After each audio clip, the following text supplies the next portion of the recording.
잠시 안내 말씀드립니다. 현장에서 예배를 드리시는 우리 성도님들께서는 예배를 마칠 때까지 마스크를 꼭 착용해 주시고, 영상으로 예배를 드리시는 우리 모든 성도님들께서는 용모를 단정히 하셔서 예배로 영광 돌리시기 바라겠습니다.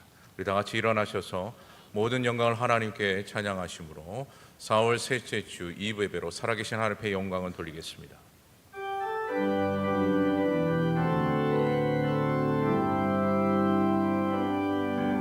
모든 영광을 하나님께, 모든 영광을 하나님께, 온 맘과 뜻 다해 주 예배합니다. 모든 영광을 하나님께.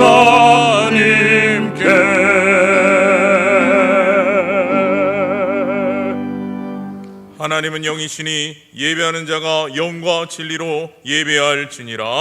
아멘.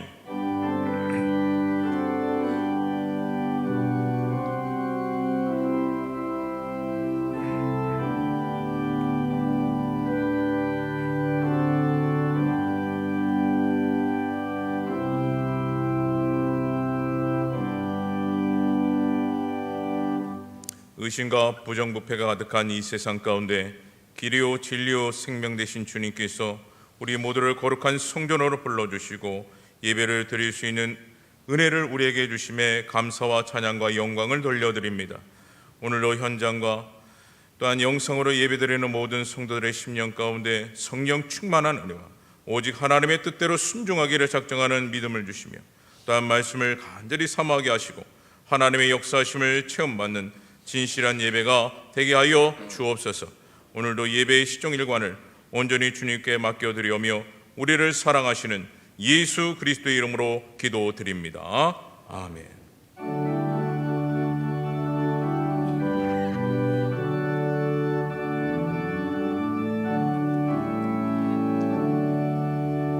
찬송으로나 할 수 없는 큰 사랑, 주님께 영광 할렐루야. 형제 자매 모두 함께 모여 찬송해. 주님께 영광 할렐루야. 하나님의 자녀여 크게 찬송 부르며 밝고 거룩한 길로 기쁨으로 나아가 주의 보좌 앞으로 속히 들어가겠네. 주님께 영광 할렐루야. 우리 받은 주님 은혜 알량하도다. 주님께 영광 할렐루야. 기쁜 찬송 부르면서 천국 가겠네. 주님께 영광 할렐루야. 하나님의 자녀여 크게 찬송 부르며 밝고 거룩한 길로 기쁨으로 나아가 주의 보좌 앞으로 속히 들어가겠네. 주님께 영광 할렐루야. 잠시 후에 우리 모두 주를 보겠네. 주님께 영광 할렐루야. 영광스러운 보좌 위에 거룩하신 주, 주님께 영광 할렐루야. 하나님의 자녀여 크게 찬송 부르며 밝고 거룩한 길로 기쁨으로 나아가 주의 보좌 앞으로 속히 들어가겠네. 주님께 영광 할렐루야. 만국 백성 천국에서 소리 높여서 주님께 영광 할렐루야. 영원토록 주의 공로 찬양하겠네. 주님께 영광 할렐루야. 하나님의 자녀여 크게 주의 찬송 부르며 맑고 거룩한 길로 기쁨으로 나아가 주의 보좌 앞으로 속히 들어가겠네. 주님께 영광 할렐루야.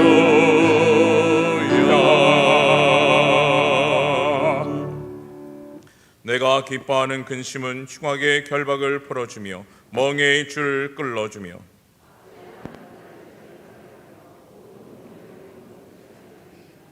또 줄인 자에게 내 양식을 나누어 주며 유리하는 빈민을 집에 들이며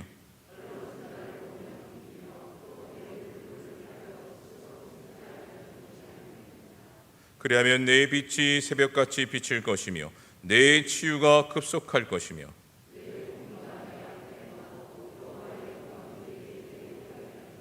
내가 부를 때에는 나 여호와가 응답하겠고 만일 내가 너희 중에서 멍에와 손가락질과 허망한 말을 제하여 버리고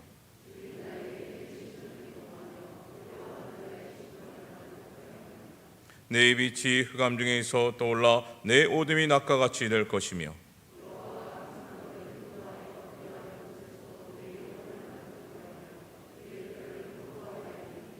다 같이 합독하겠습니다. 너는 물된 동상 같겠고 문어 끊어지지 아니하는 샘 같을 것이라. 아멘. 전능하사 천지를 만드신 하나님 아버지를 내가 믿사오며 그 외아들 우리 주 예수 그리스도를 믿사오니 이는 성령으로 잉태하사 동정녀 마리아에게 낳으시고 본디오 빌라도에게 고난을 받으사 십자가에 못 박혀 죽으시고 장사한 지 사흘 만에 죽은 자 가운데서 다시 살아나시며 하늘을 오르사 전능하신 하나님 우편에 앉아 계시다가 저희로서 산자와 죽은 자를 심판하러 오시리라. 성령을 믿사오며 거룩한 공의와 성도가 서로 교통하는 것과 죄를 사하여 주시는 것과 몸이 다시 사는 것과 영원히 사는 것을 믿사옵나이다. 아멘.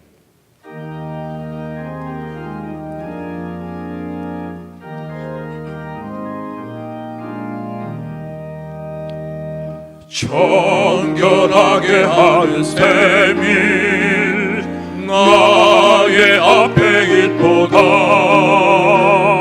성령께서 권고하신 죄 씻으라 하시네. 찬양하리 찬양하리 죽임 당한 어린 양 주께 영광 돌리어라. 우리 죄를 씻어주셨네.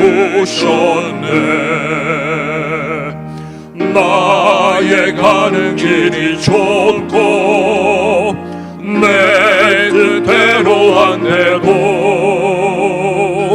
모든 욕심 다 버리고 주만 따라가겠네.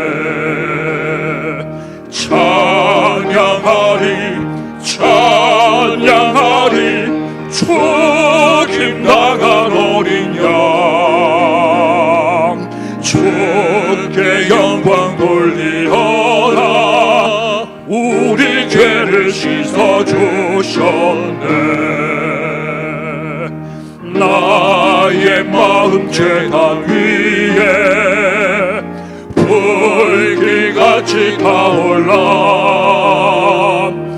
영원토록 찬양하며 주께 영광 돌리네.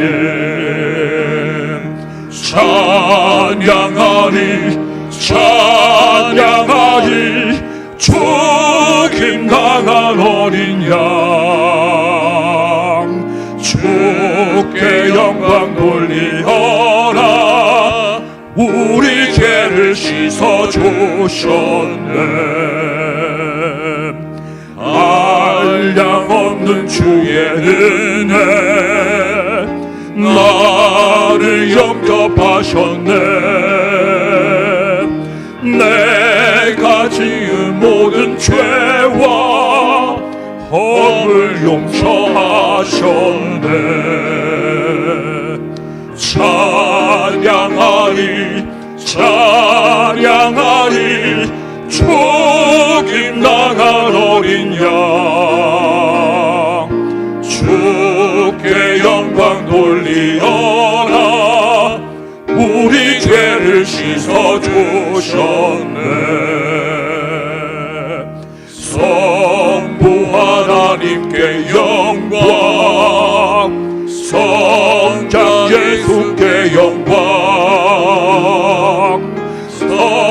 성령님께 또한 영광 모두 돌려드리세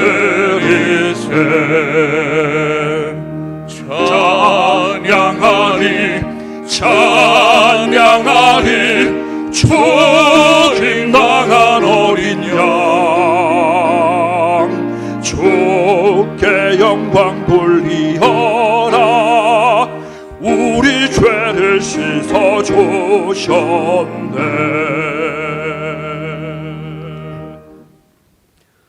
살아계신 하나님 아버지 감사합니다. 거룩한 주일을 허락하시고 2부 예배자로 부르셔서 주님께 경배와 찬양을 드리게 하심에 감사와 영광을 올려드립니다. 사망 권세 이기시고 부활의 첫 열매가 되심으로 우리에게 부활의 기쁨과 소망을 주심에 진심으로 감사를 드립니다. 지난 한 주간의 삶도 죄와 허물 뿐임을 고백하오니 주여 우리를 불쌍히 여겨 주시옵소서. 주의 보혈로 정결케 하여 주시옵소서. 우리를 위하여 십자가에서 당하신 고난과 멸시를 기억하며 주님 가신 십자가의 길을 저희 모두가 감사와 기쁨으로 따라가게 하여 주시옵소서. 오직 믿음으로 전진하여 살아도 주를 위하여 살고 죽어도 주를 위하여 죽는 사나 죽으나 주의 것이 되는 우리 모두의 삶의 모습이 되게 하여 주시옵소서. 하나님 아버지, 이 나라 대한민국을 위해 기도합니다. 하나님의 공의로 통치되고 하나님의 정의가 강같이 흐르는 나라가 되게 하여 주시고 하나님을 경외하는 모든 지도자들과 백성들이 되게 하여 주시옵소서. 무너진 경제가 회복되고 국민 모두가 안전하고 행복한 삶을 누리며 살아갈 수 있도록 은혜를 내려 주시옵소서. 거룩하신 하나님 아버지, 우리 교회를 사랑하사 가르치고 제자 삼아 선교하는 교회로 여기까지 인도하심에 감사를 드립니다. 하나님 중심, 말씀 중심, 교회 중심으로 모두가 주 안에서 하나 되어 주님 주신 귀한 선교의 사명을 잘 감당하는 믿음의 공동체로 나아가게 하여 주시옵소서. 파송된 선교사님들의 사역과 가정 위에 평강의 은혜로 함께하사 어려운 상황 가운데 있지만 끝까지 넉넉히 승리할 수 있도록 함께하여 주시옵소서. 이제 사랑하는 담임 목사님 생명의 말씀을 전하실 때에 갑절의 능력으로 함께하사 복음의 비밀을 담대히 선포케 하여 주시옵소서. 말씀을 듣는 우리 모두는 아멘으로 화답하며 결단하는 부활의 주님을 만나는 은혜의 시간 되게 하여 주시옵소서. 가정에서 동영상으로 함께 드리는 모든 성도님들에게도 동일한 은혜를 베풀어 주시고 예배에 집중하게 하여 주시옵소서. 주여, 보혈의 피로 이 땅을 덮으시사 이제 코로나 바이러스가 소멸되게 하심으로 조국교회의 모든 공예배가 하루속히 정상화될 수 있도록 은혜를 내려 주시옵소서. 하나님 아버지, 사고와 질병으로 어려움에 있는 환우들에게 은혜 베푸사 저들의 치료가 급속하게 하여 주시옵소서. 하나님 아버지, 이 시간 드린 예배가 주님이 연락하시는 온전한 예배가 되기를 원하오며 부활이요 생명 되신 예수님의 이름으로 감사하며 기도드리옵나이다. 아멘.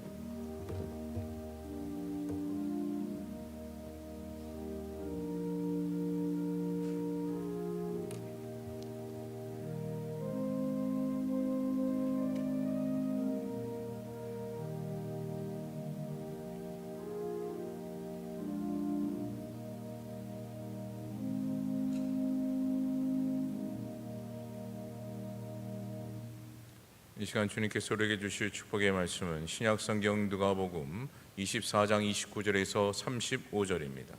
신약성경 140면에 기록되어 있습니다. 제가 29절에서 35절까지 봉독해 드립니다.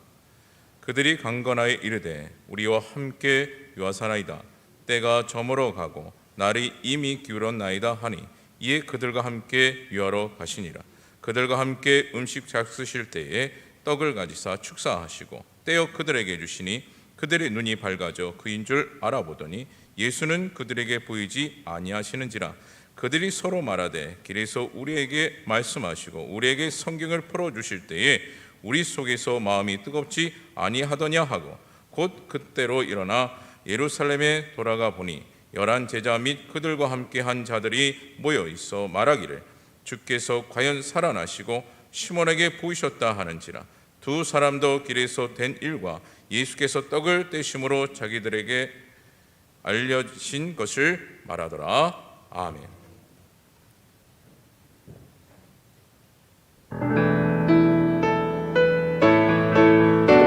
같이 일어나시기 바랍니다. 하나님을 찬양합니다.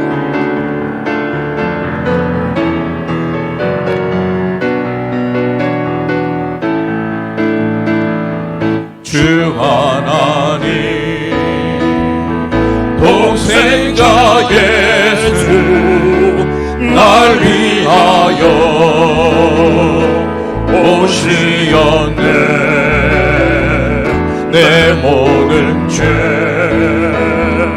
다 사하시고 죽음에서 부활하신 나의 구세주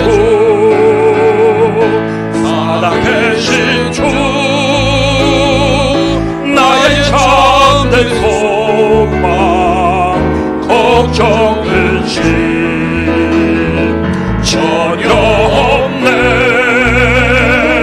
사랑의 주내 갈 길이 너니 내 모든 삶의 기쁨들 충만하네.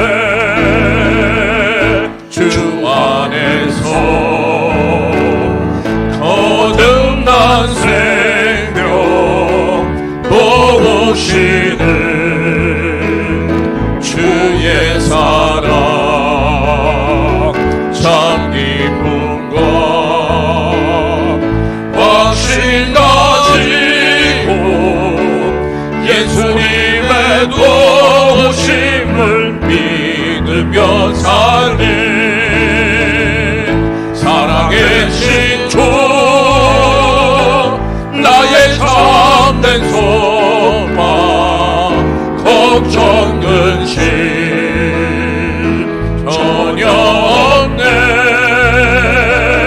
사랑의 주내 갈 길이 너니 내 모든 삶의 기쁨 늘 충만하네. 그 언젠가 주 뵐 때까지 주를 위해 싸우리라. 승리의 길 멀고 메고 주님께서 나의 앞길 지켜주시리. 살아계신 주 나의 참된 소망 걱정 근심 전혀 없네. 사랑의 주내 갈 길이 너니 내 모든 삶의 기쁨 늘 충만하네. 그 언젠가 주 뵐 때까지 주를 위해 싸우리라. 승리의 길 멀고 험해도 주님께서 나의 앞길 다시 오른손 들고 살아계신 주 나의 참된 소망 걱정 근심 전혀 없네 사랑의 전에 발길인 너하니 내 모든 삶의 기쁨 늘 충만하네 천천히 살아계신 주 살아계신 주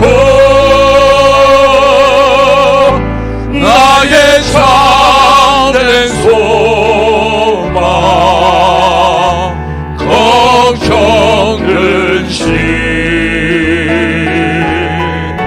전혀 없네 사랑의 전에 발길이 너하니 내 모든 삶의 기쁨 늘 충만하네. 아멘. 하나님 아버지 감사합니다. 부활절이 지난 첫 번째 주일 주의 전에 나와 살아계신 우리 하나님을 찬양하며 예배하며 또 그 하나님 앞에 기도하게 도와주시니 감사와 찬송과 영광을 올려드립니다. 하나님 아버지, 오늘 현장 예배와 또 영상 예배에 참여하는 우리 모든 성도들에게 은혜를 내려주시고 마음과 뜻과 정성을 다하여 하나님을 예배하며 말씀을 들을 때 청종하게 도와주시고 이 말씀을 우리의 마음에 담고 깨달음을 얻어 남은 인생 하나님의 영광을 위해서 믿음으로 살게 하여 주시옵소서. 코로나 바이러스가 빨리 떠나가게 도와주시고 정상적인 예배를 드릴 수 있도록 우리 모두에게 믿음을 더하여 주시옵소서. 이 시간에 하늘의 문을 열어주시고 우리의 마음의 문을 열어주시고 전하는 자 듣는 자 모두가 다 하나님의 말씀으로 은혜를 받고 새로워지는 역사가 일어나게 하여 주옵소서. 예수님의 이름으로 기도드리옵나이다. 아멘. 자리에 앉아주시기 바랍니다.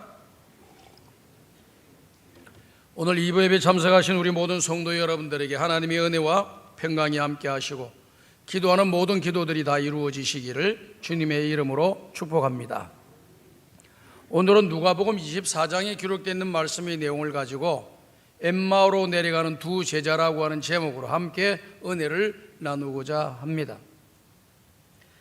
유명한 설교가인 스폴전 목사님이 목회를 하시면서 하루는 어떤 소년이 새장에 들어있는 새를 괴롭히는 것을 보았어요. 그래서 그 소년에게 이렇게 질문을 했습니다. 너 새를 어떻게 하려고 하니? 라고 물어봤더니 이 소년이 하는 말이 이 새를 괴롭히다가 이 새를 죽일 거예요. 그렇게 이야기를 하더란 거예요. 너무 새의 모습이 안타까워서 이 스폴전 목사님이 그 새의 값을 두둑하게 줘서 그 새를 나한테 달라 그래가지고 그 소년에게 새값을 지불하고 그 다음에 우리에 갇혀져 있는 이 새를 우리를 열어서 저 먼 창공으로 날려 보냈다고 하는 것입니다. 그러면서 주일날 부활절 예배 때에 그 내용을 가지고 설교를 한 적이 있습니다. 뭐라고 설교를 했냐면 이렇게 설교를 했습니다. 사단은 항상 우리를 죄의 사슬로 묶어서 우리를 늘 괴롭히고 고통스럽고 힘들게 만들고 눈물 흘리게 만들고 좌절하고 슬프게 만들었다가 때가 되면은 영원한 지옥불로 우리를 던져버리는 것이 사단이다 라고 하는 것을 이야기를 하면서 그런 영원한 지옥불에 들어갈 존재, 이 땅에서 사단의 괴롭힘과 고통과 또 절망과 아픔과 괴로움으로 살아갈 수밖에 없는 저와 여러분들에게 예수님이 대속의 제물로 이 땅에 오셔서 십자가에 피 흘려 죽어주심으로 모든 믿는 자들이 구원함을 얻고 하나님 안에서 자유함을 얻도록 만들어 주셨다. 그래서 우리는 주님이 부르시는 그날에 영원한 죽음에 이르는 것이 아니라 영원한 생명에 이르는 것입니다 라고 말씀을 하시면서 우리 성도들이 이 땅에 살아가면서 그 주님의 십자가의 속죄의 사건을 항상 우리의 마음에 담고 3일 만에 부활하신 부활의 신앙을 가지고 우리의 남은 인생을 하나님의 영광을 돌리며 살아가야 된다라고 하는 것을 설교한 적이 있습니다. 오늘 저와 여러분들도 이 땅에 살아가면서 우리의 신앙의 중심이 뭐가 되어야 되겠습니까? 지난주 부활절날 제가 말씀을 드렸습니다. 부활하신 예수님은 분명하게 확실한 증거를 가지고 부활하셨고 또 부활하신 것은 역사적인 사실임을 말씀해 드렸습니다. 그리고 우리 기독교의 기둥 4가지가 있는데 첫 번째가 부활, 첫 번째가 탄생, 두 번째가 십자가의 죽으심, 세 번째가 부활하심, 네 번째가 예수님의 재림입니다. 이것이 성경에 기록되어 있는 모든 과정들이에요. 이제 아직 예수님의 재림은 이 땅에 오지 않았습니다. 그러나 그 재림의 시간은 임박했다라고 하는 것이 모든 사람들의 공통된 생각입니다. 그 주님이 오시는 날 우리 개인적인 종말이 오게 되고 우주적인 종말이 오게 되는 것입니다. 그렇기 때문에 그 주님이 오시기 전에 우리가 가져야 될 것은 바로 십자가의 신앙과 그리고 부활의 신앙을 소유하며 살아가야 됩니다. 이 십자가의 신앙과 부활의 신앙이라고 하는 것은 저절로 생기는 것이 아니에요. 예수님을 만날 때만이, 십자가에 죽으신 예수님을 만날 때만이 십자가의 신앙을 소유하게 될 수가 있고, 부활하신 주님을 만나게 될 때만이 그 사람이 부활의 신앙을 가지고 이 땅에서 믿음의 길을 걸어갈 수가 있는 것입니다. 오늘 저와 여러분이 읽은 누가복음 24장을 보게 되면 부활하신 우리 주님을 만나는 두 제자의 모습을 우리에게 보여주고 있습니다. 성경 말씀의 내용을 보니 누가복음 24장 13절에서 14절에 기록되어 있는 말씀의 내용을 보게 되면 이렇게 말씀이 되었습니다. 다 같이 읽어보겠습니다. 시작.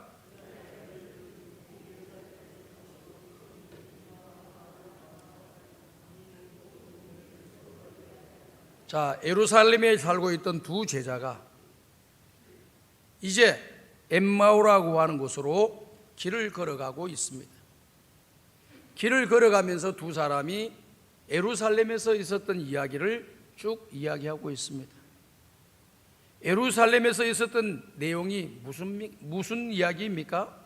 바로 예수님이 십자가에 죽으시고 3일 만에 부활했다라고 하는 이 사실을 목격한 여인들과 제자들의 이런 증언들이 터져 나오면서 예루살렘 성 안에 있는 모든 사람들이 예수님의 부활하심에 대해서 이야기가 회자되고 있었습니다. 다 그 이야기가 서로 이야기를 하게 되었던 겁니다. 그런데 이 두 제자는 그런 이야기의 와중 속에서 다시 엠마오로 내려가는 모습을 보여주고 있잖아요. 그 이야기를 내려가면서 하고 있는 거예요. 그런데 그 다음 성경 말씀에 나와 있는 내용을 보게 되면은 부활하신 우리 예수님께서 그 두 제자에게 찾아가시지요. 그 두 제자에게 찾아가시면서 너희들이 무슨 이야기를 하느냐라고 물어보시지 않습니까? 그럴 때 이 두 제자가 이야기하는 내용이 이런 내용입니다. 당신도 지금 예루살렘에서 내려오지 않느냐? 예루살렘에 내려오면서 예루살렘에 있다가 내려오면서 예루살렘에서 이야기되는 내용을 당신이 모르느냐? 라고 이야기를 하는 겁니다. 그러면서 예수님과 또 두 제자가 엠마오로 향해서 걸어가는데 예수님이 그들과 함께 동행해서 걸어가시면서 고린도전서 15장에서 말씀했던 것처럼 우리 예수님은 성경대로 죽으시고 성경대로 살아나셨다라고 하는 그 말씀에 대해서 그 두 제자에게 잘 풀어서 성경 말씀을 이야기를 해 주었습니다. 그랬더니 이 두 제자가 그 이야기를 듣고 놀라운 일이 일어나게 된 겁니다. 무슨 일이 일어나게 됐느냐? 누가복음 24장 31절을 보니까 이런 말씀을 하고 계십니다. 다 같이 한번 읽어보겠습니다. 시작.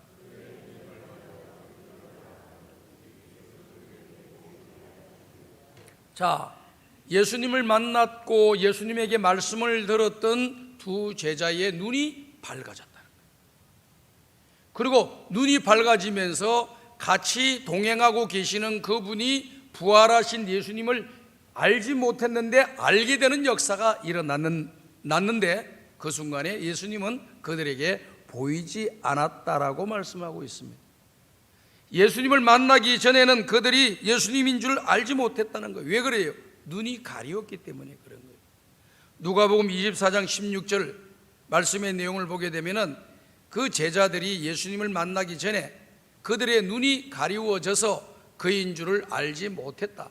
주님의 말씀을 듣기 전에 또 깨달아지기 전에는 그들의 눈이 가리워져서 옆에 같이 동행하고 계시는 분이 예수님인 줄을 알지 못했다. 부활하신 예수님인 줄을 알지 못했다라고 하는 것입니다.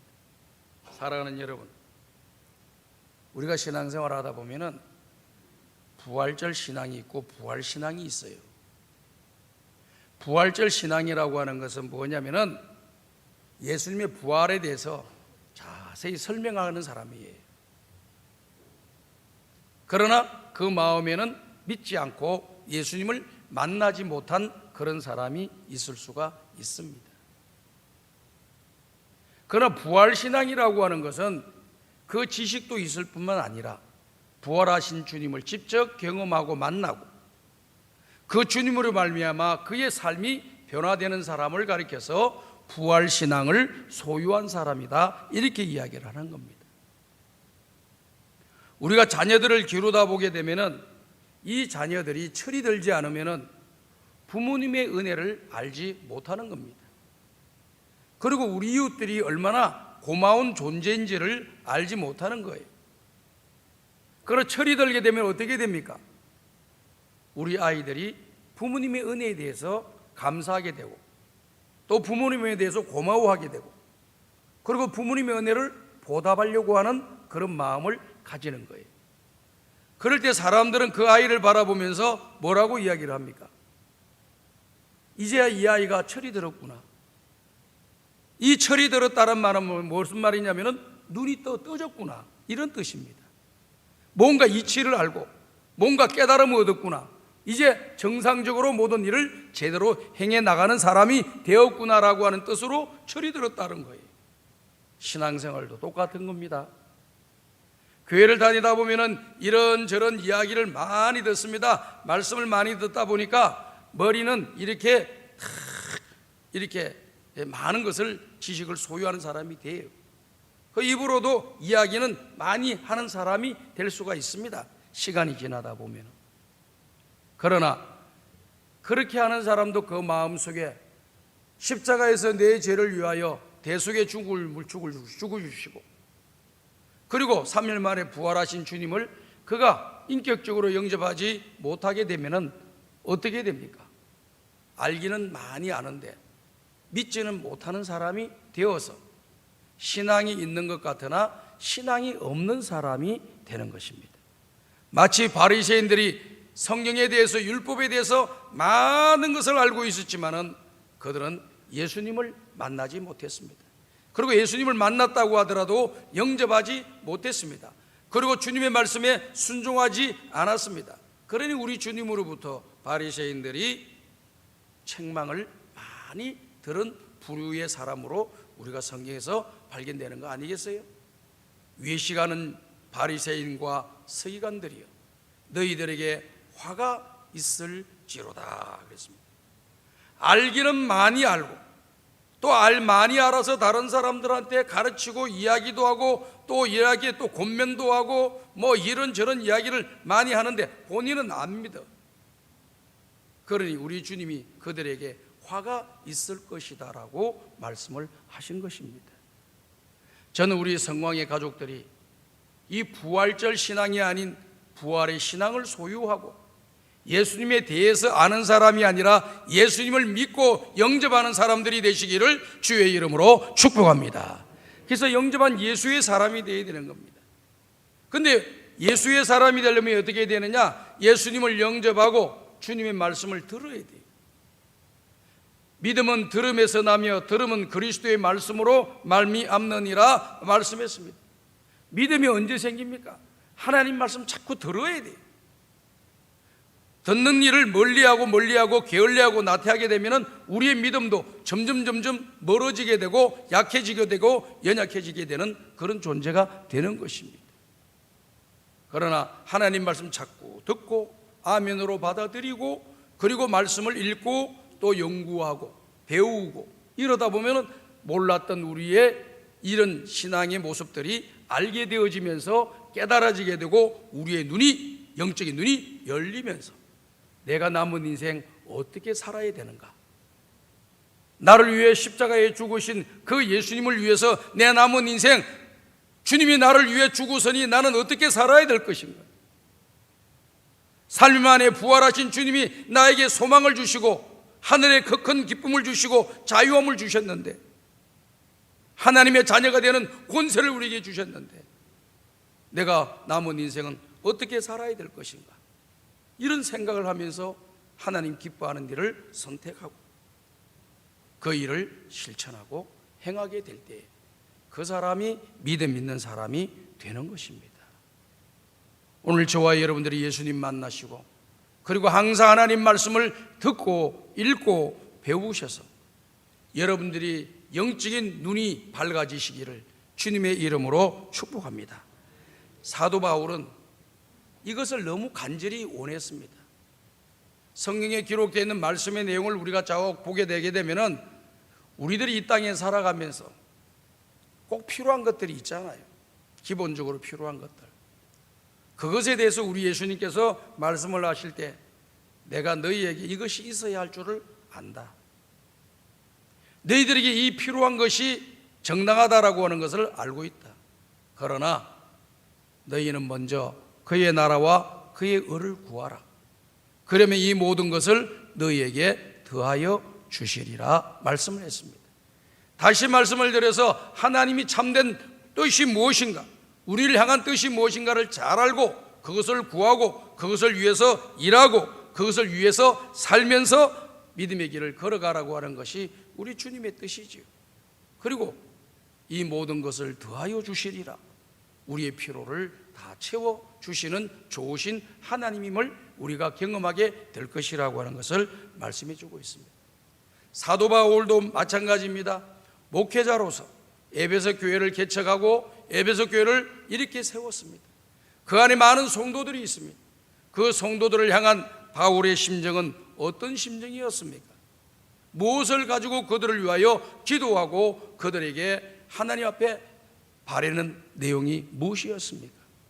에베소서 1장을 보게 되면은 1장 18절을 보게 되면은 이런 기도를 하나님 앞에 올려드리고 있습니다. 다 같이 읽어보겠습니다. 시작.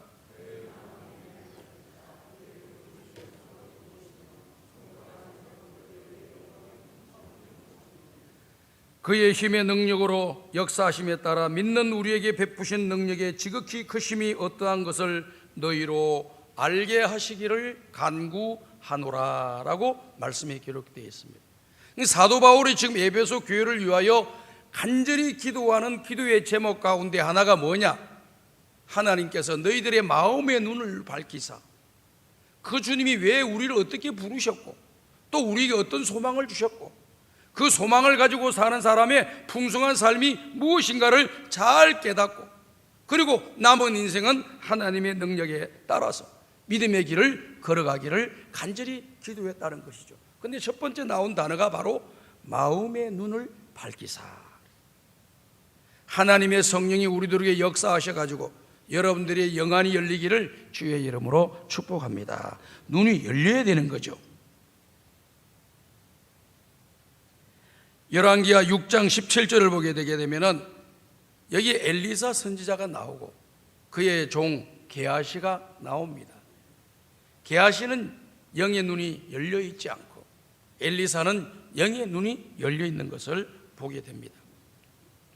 기도하여 이르되 여호와여 원하건대 그의 눈을 열어서 보게 하옵소서 하니 여호와께서 그 청년의 눈을 여심해 그가 보니 불말과 불병거가 산에 가득하여 엘리사를 둘렀더라 그랬습니다. 무슨 장면이냐면요, 이 아람 나라 군대가 쳐들어왔어요. 그러니까 엘리사의 종인 게하시가 너무 두려워서 벌벌벌벌 떠고 이거 선생님 큰일 났습니다, 선지자님 큰일 났습니다, 우리가 다 죽게 되었습니다, 막 그냥 혼비백산이 되어 있는 거예요. 그럴 때 엘리사가 이렇게 하지 않습니까? 기도하여 하나님께 기도를 드렸다는 겁니다. 여호와여 원하건대 그의 눈, 누굽니까? 바로 게하시를 이야기합니다. 그 청년의 눈, 이 게하시를 이야기하는 겁니다. 그의 눈을 열어서 보게 하소서, 이렇게 기도를 드리는 겁니다. 그리고 그 기도가 난 뒤에 게하시가 다시 보니까 그 기도하기 이전에는 보지를 못했는데 기도하고 난 뒤에 보니까 어떤 역사가 일어나냐, 엘리사를 둘러싸고 있는 불말과 불병거가 아람 나라의 군대보다 숫자가 훨씬 많이 있다라고 하는 것을 발견하게 된 거죠. 그것을 보는 순간 이 게하시는 염려와 걱정과 근심과 불안이 다 사라지고 오히려 하나님을 찬양하고 기뻐하는 모습으로 바뀌는 것을 보게 되는 것이지. 오늘 살아가는 귀한 우리 모든 성황의 성도 여러분, 지금 코로나19로 인해서 이 지구 땅에 있는 많은 사람들이 고통을 당하고 있습니다. 우리 대한민국도 일로 인해서 어려움을 당하고 있는 사람들이 많이 있습니다. 오늘 예배를 드리는 우리 성도들 가운데도 많은 영향을 받으면서 어려움을 겪고 있는 분들도 많이 계십니다. 그러나 이 모든 어려움이 있다고 하더라도 그 어려움이 오늘 저와 여러분을 망하지 않게 하실 겁니다. 하나님 역사해 주실 줄로 믿습니다. 도와주실 줄로 믿습니다. 여러분이 영의 눈이 열려서 이 주변에 널려져 있는 이 어려움보다도 더 크고 강한 용사이신 하나님이 오늘 저와 여러분의 대장이 되어주시고 우리의 편이 되어주시고 우리의 힘이 되어주시고 우리를 지켜주시고 보호하여 주시고 능력을 주신다는 것을 여러분들의 영안을 열어서 보시기를 주의 이름으로 축복합니다. 코로나 뒤에 숨지 말고 코로나를 디디고 일어서는 믿음의 강한 용사들이 되시길 바래요. 코로나에게 숨지 말고 예수님에게 숨기십시오. 코로나에 피하지 말고 예수님에게 피하십시오.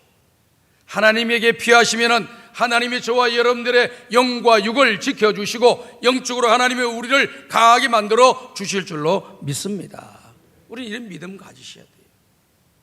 제가 여러분들에게 누누이 강조하는 내용이 뭡니까? 어려운 일이 생기면은 어려운 일에 대처하는 이런 매뉴얼들을 우리가 다 갖고 있어요. 그 매뉴얼에 여러분들이 철저하시면 됩니다. 그리고 우리의 신앙은 하나님 앞에서 나가야 되죠. 사람이 일을 계획하고 일을 경영할지라도 그 일을 이루어 주시는 분은 하나님이십니다. 내가 아무리 살려고 몸부림을 쳐도 하나님이 오라면 가야 되는 것이 우리 인생이에요.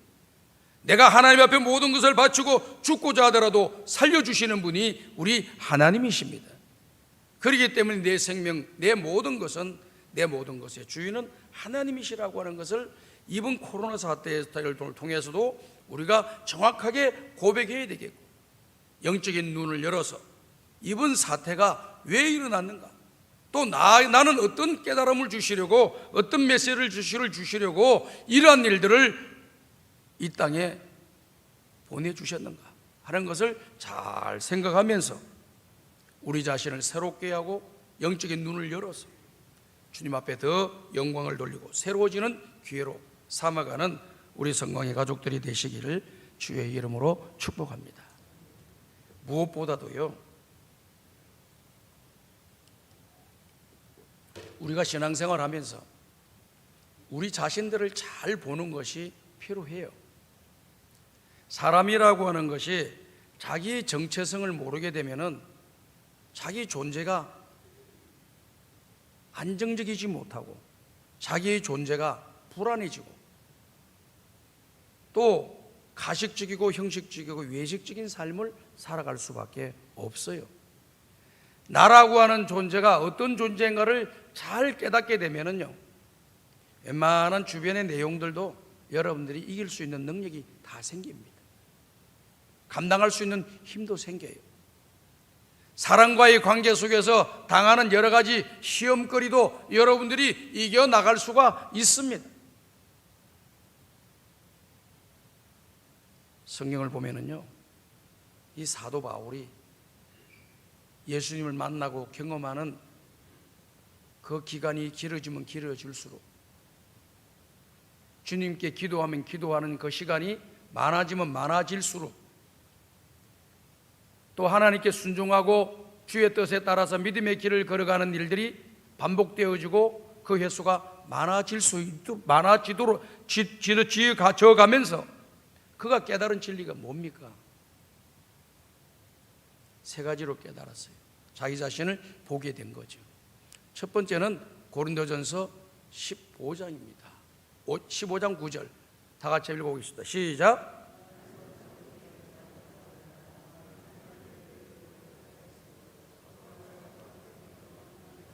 자, 여기에 보게 되면은 하나님의 교회를 박해했는데도 불구하고 하나님께서 그에게 이방인의 사도라고 하는 엄청난 직분을 그에게 주셨어요.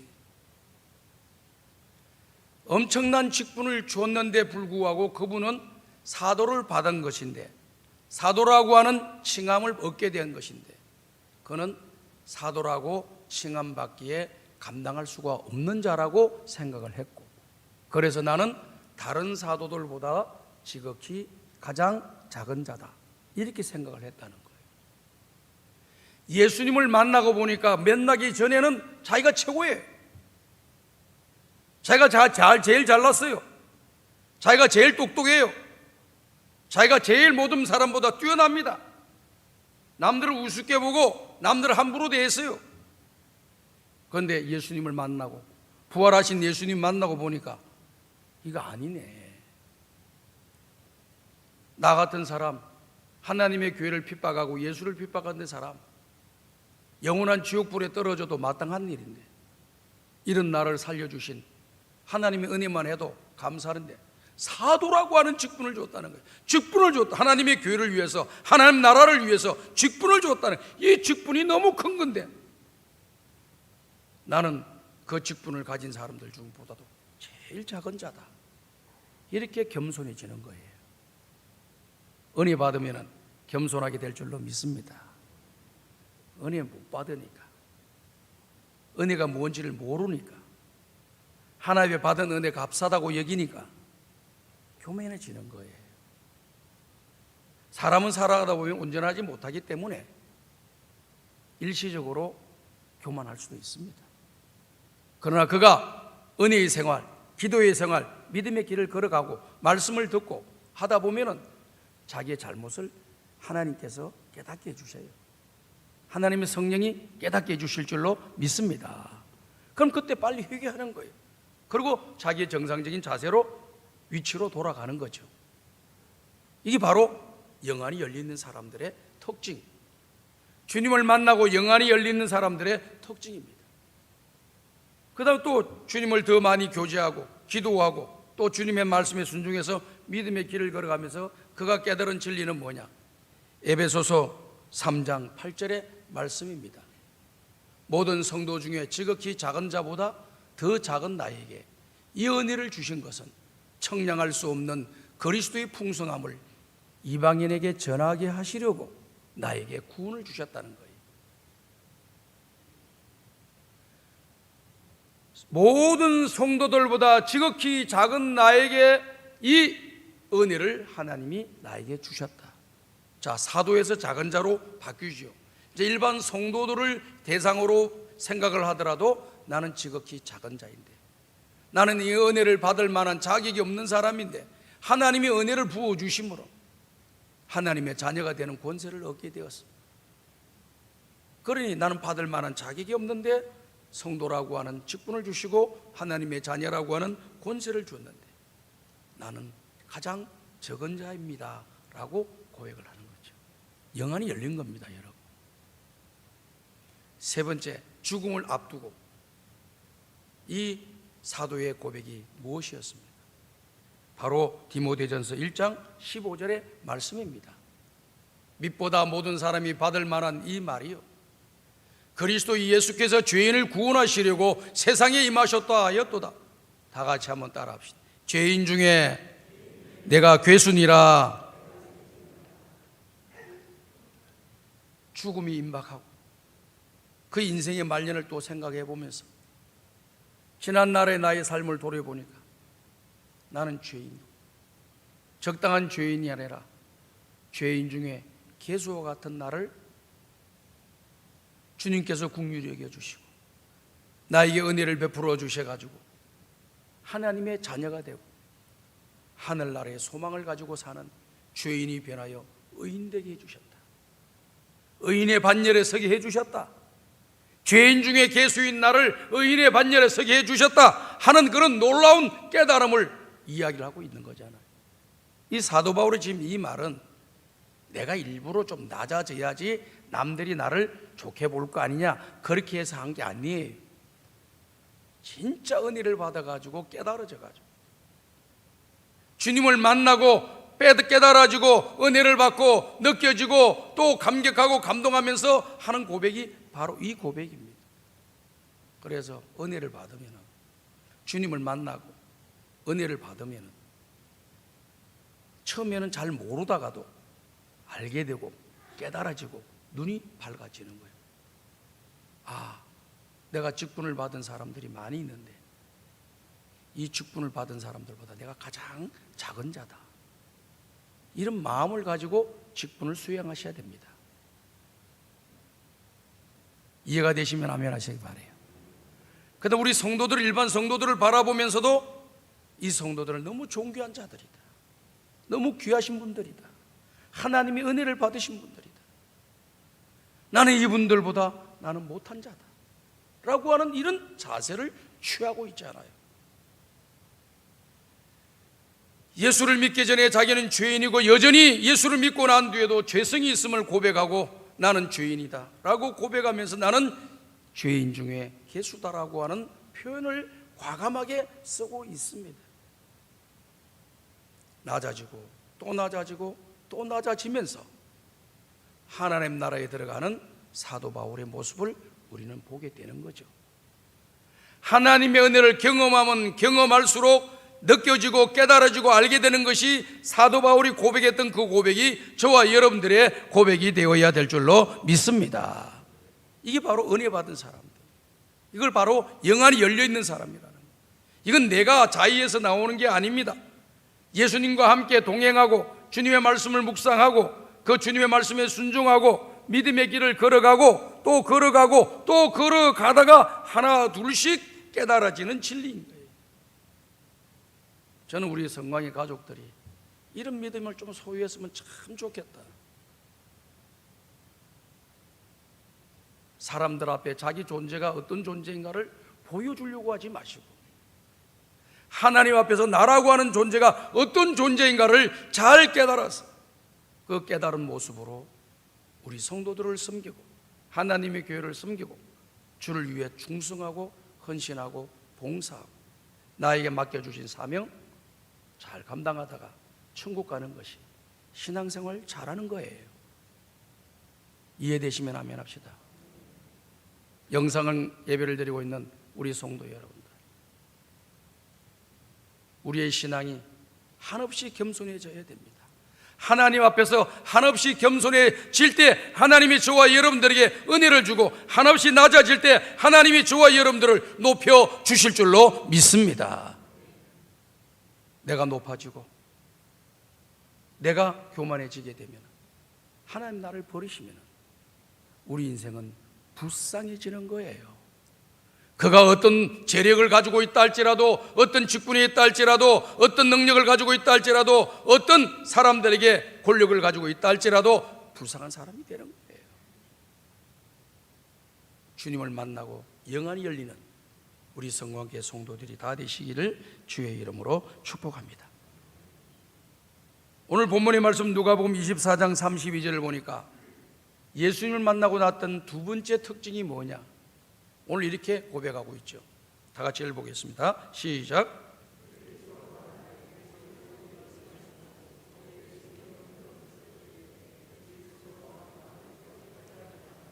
자, 보세요. 두 번째 특징은 뭐냐? 부활하신 예수님을 만나고 영접한 사람들, 그 주님에게 말씀을 듣고 그 주님의 은혜를 받고 그 주님께 기도하는 사람들에게 주시는 특징이 바로 이건데요, 마음이 뜨거워지는 겁니다. 마음이 뜨거워졌다는 거예요.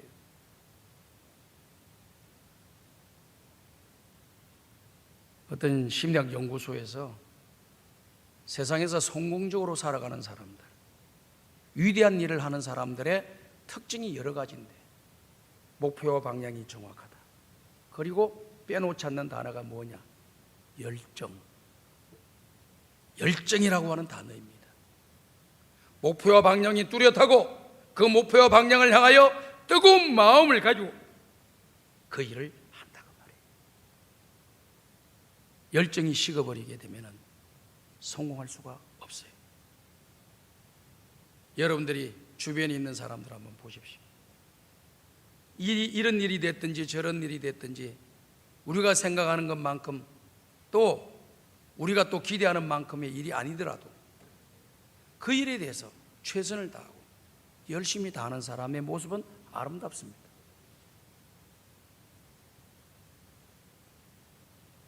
그러나 사람들이 모두가 기대하고 바라는 그런 위치에 있다 할지라도 열정도 없이, 열심도 없이 그 자리에 있고 그 일을 수행하는 사람이 있다고 하면 반가워할 사람은 없다라고 생각이 됩니다. 하나님도 마찬가지예요.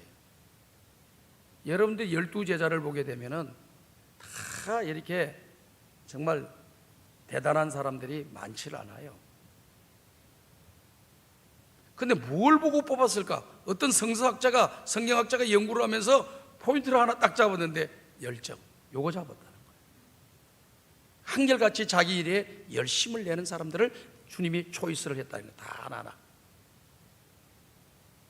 게으르고 나태한 사람을 부르신 게 아닙니다.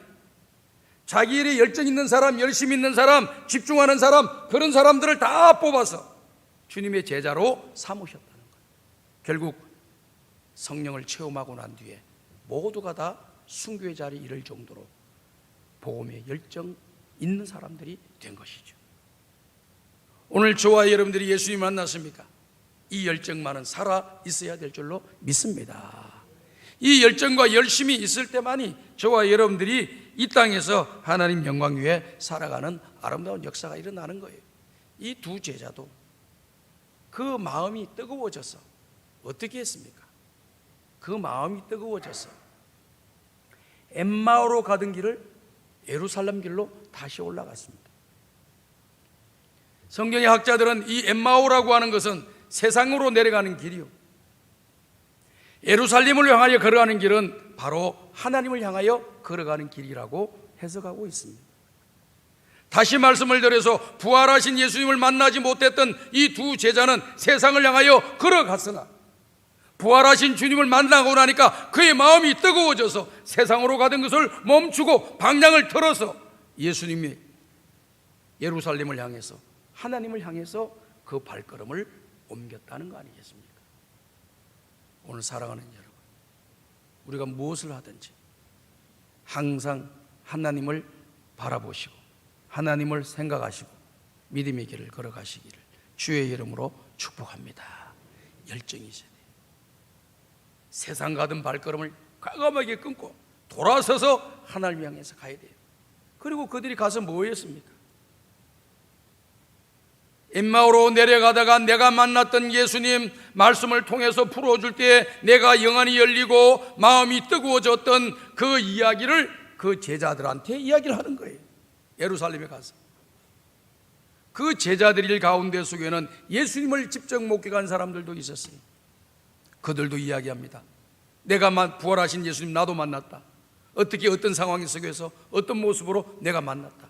나는 엠마오로 내려가다 만났다.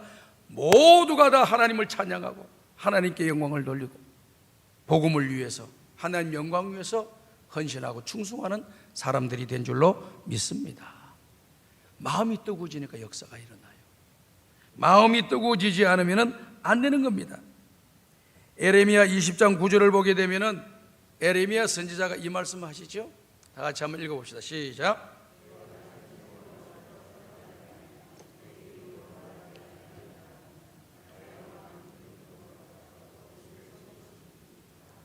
자, 중간에 보십시오. 나의 마음이 불 붙는 것 같다라고 이야기했습니다. 불이 붙었다는, 뜨거웠다는 거예요. 무엇이 뜨거웠어요? 지금 에레미야 선지자는 하나님 말씀을 받는 선지자잖아요. 그리고 하나님 말씀을 받아서 이스라엘 백성들에게 전하는 거예요.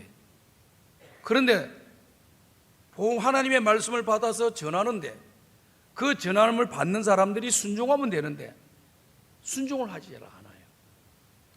그러면서 하나님의 말씀을 전하는 에레미야 선지자를 핍박하고 조롱하고 또 에레미야 선지자를 힘들게 만들고 박해를 했습니다.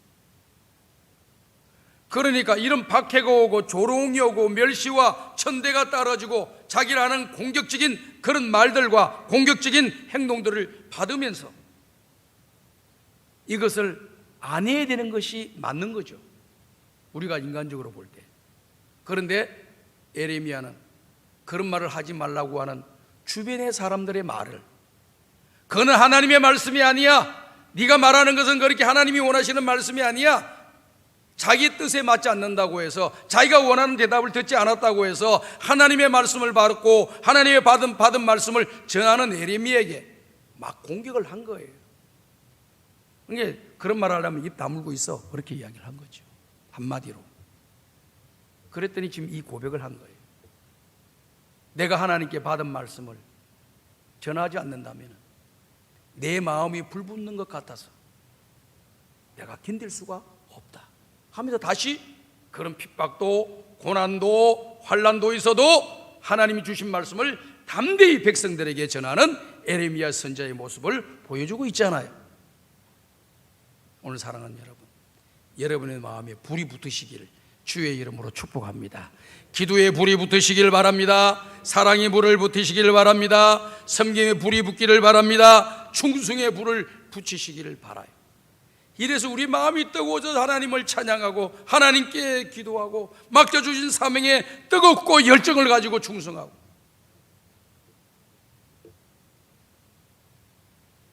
물고기처럼 차에 뒤에 물고기 붙여놓고 요래조래 빠져나가는 것이 신앙생활이라고 생각하면 여러분들 큰 오산입니다. 신앙생활 아니에요. 나에게 주신 일이 있다면, 내가 해야 할 일이 있다면, 누가 뭐라고 하더라도 하나님이 나에게 주셨으니 그 일에 충성하고 해야 할 일들을 행해 나가는 것이 이 마음에 뜨거움이 있는 사람들이에요. 아멘. 우리 성광이 모든 가족들이 이런 뜨거움이 있기를 주의 이름으로 축복합니다. 마지막 말씀입니다. 사도행전 4장 20절의 말씀 다 같이 한번 읽어보겠습니다. 시작. 우리는 보고 들은 것을 말하지 아니할 수 없다 하니. 지금 이 말은 누가 했느냐면은 베드로와 요한이 한 거예요. 누구에게 했느냐? 바리새인들과 대제사장들과 그 로마의 관리들, 이 사람들이 베드로와 요한을 잡아놓고 아주 그냥 그들을 핍박을 했습니다. 베드로와 요한이 사도행전 3장에 성전 미문에서 구걸하던 사람을 나는 은과 금은 내게 없거니와 내게 있는 곳으로 너에게 주노니 곧 나사렛 예수의 이름으로 일어나 걸어라 하니까 그 순간에 한 번도 걸어보지 못했던 이 지체 장애자가 일어서는 역사가 일어난 거예요. 이 일어나니까 얼마나 놀라운 일이 일어났습니까? 기적 같은 일이 일어났거든요. 그러니까 그 주변에 있는 사람들이 놀라고 또 막 난리가 난 거예요. 그러면서 그 주변에 있는 사람들한테 이야기하다가 누구에게까지 다 전달됐냐면은 바리새인들에게, 제사장들에게, 로마의 관리들에게, 서기관들에게, 지도청 지도부에게 쫙 알려진 거예요. 그러면서 솔로몬 행각에서 복음을 전하는데 뭘 전하느냐? 우리가 아무 죄도 없는 예수님을 십자가에 못 박아 죽였다. 우리의 무지함으로 우리의 영적인 눈이 가리워져서 하나님의 아들이신 예수를 우리가 십자가에 못 박았다. 우리가 그 예수를 죽이는 큰 죄를 범했다. 그리고 하나님께서 그를 3일 만에 다시 살려내셨다. 그 예수가 우리의 구세주고 그가 3일 만에 예언하신 대로 다시 살아나시고 우리 가운데 계신다 라고 하는 것을 그들에게 전하면서 복음을 전하고 예수를 전했습니다. 그랬더니 그 사람들이 그걸 베드로와 요한을 잡아가지고 뭐 이렇게 병난 사람에 대해서는 이 고침받은 사람에 대해서 이야기도 하지 않고 예수 전하지 말라, 기도하지 말라, 설교하지 말라, 소위 말해서 모임 가지지 말라 하고 그냥 내리 공격을 한 겁니다. 그랬을 때에 하지 말고 입 다물고 조용히 너희 집에 가, 안 하면 너희는 죽어, 이런 공갈 협박이 왔는데도 불구하고 베드로와 요한이 한 말이 바로 이 말을 한 거예요. 우리는 보고 들은 것을 말하지 아니할 수가 없다. 우리 성광의 가족들, 이런 믿음을 좀 소유하시기를 주님의 이름으로 부탁드립니다. 내가 만난 예수를 당당하게 전하세요. 내가 경험한 예수를 전하세요.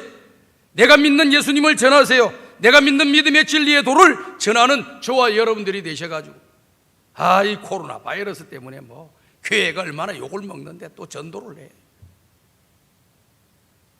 뭐 이렇게 생각들 부정적으로 많이 갖고 계시죠? 우리 교회가 무슨 욕먹을 짓을 뭐가 했습니까? 다 이단이 했지. 신천지 이단이 한 거예요. 이단이 하나님의 교회를 물을 흐리고 많은 사람들에게 하나님의 교회가 오염되도록 만들었어요. 우리가 뭐가 잘못한 게 뭐가 있어요? 하나님의 교회는 오늘도 여러분들 2m, 3m 간격이 다 흩어져요. 얼마나 철저하게 지킵니까? 회사에 가보세요. 이렇게 안 앉아 있어요. 공무원들 사무실에 가면 이렇게 여러분들처럼 이렇게 거리 띄워가지고 앉아 있지 않다 그 말이에요. 우리는 그들보다도 더 열심히 준수하고 또 모든 것을 방역을 하고 또 철저하게 온도도 재고 또 마스크도 끼고 또 손도 깨끗하게 세정하고 그리고 예배에 참석한 사람들 모두를 다 이렇게 정리정돈을 해놓고 하라는 건 우리는 철저하게 지금 하고 있어요. 그러니 여러분들의 신앙이 흐트러지지 마세요. 특히 영상 예배를 드리고 있는 여러분들, 코로나로 숨지 마시고 코로나 밖으로 나오시길 바라요. 그래서 신앙의 길을 잘 걸어가시는 여러분들이 되셔서 생명은 하나님의 손에 있는 거예요.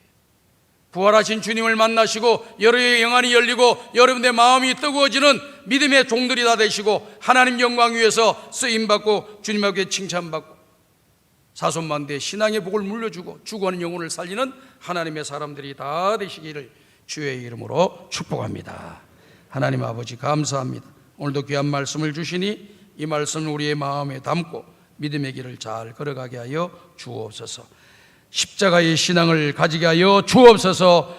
부활의 신앙을 가지게 하여 주옵시고 예수님을 항상 동행하며 살게 도와주시고 그 주님의 말씀에 귀를 기울이고 순종하는 자들이 되게 하여 주옵소서. 예수님의 이름으로 기도드리옵나이다. 아멘.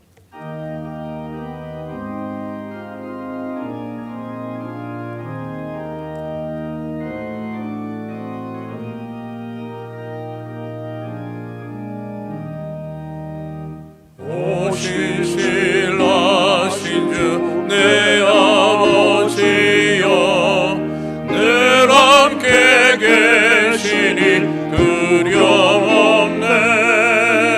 그 사랑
주시리 신실하신 주 나의 구주.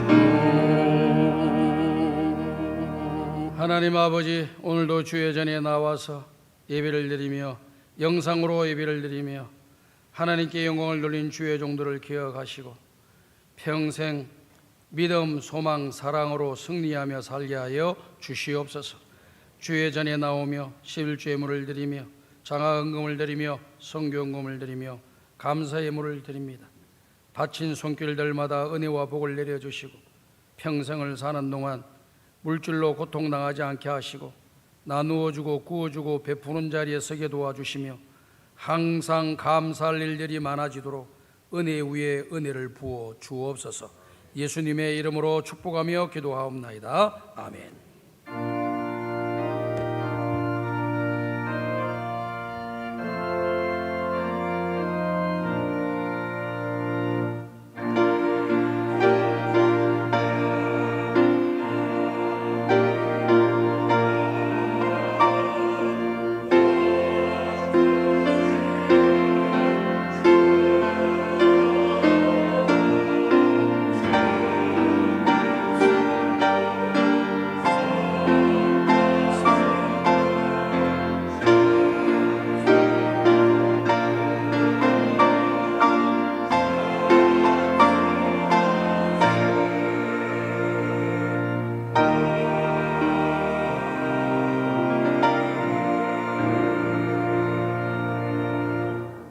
우리를 죄악 가운데 구원하여 주시기 위하여 하늘 보좌를 버리시고 십자가에서 속죄의 제물로 또 3일 만에 부활하셔서 부활의 주님으로 이 땅에 오신 예수 그리스도의 은혜와 하나님 아버지의 무한하신 사랑하심과 성령님의 감화감동 인도교통 충만하신 은총이 부활의 신앙을 가지고 십자가의 신앙을 가지고 우리의 영안이 열리고 뜨거운 마음을 가지고 하나님 영광 위하여 남은 인생의 길을 걸어가기를 원하는 우리 모든 교우들 머리 위에 이제로부터 영원토록 함께 있을지어다. 아멘.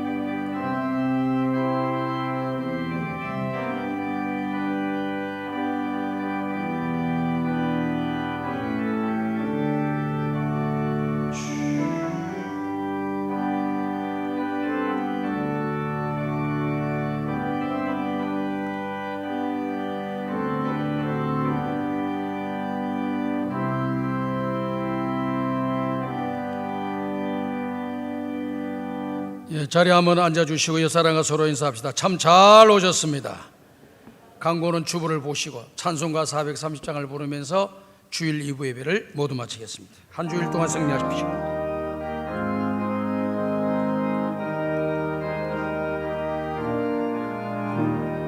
주와 같이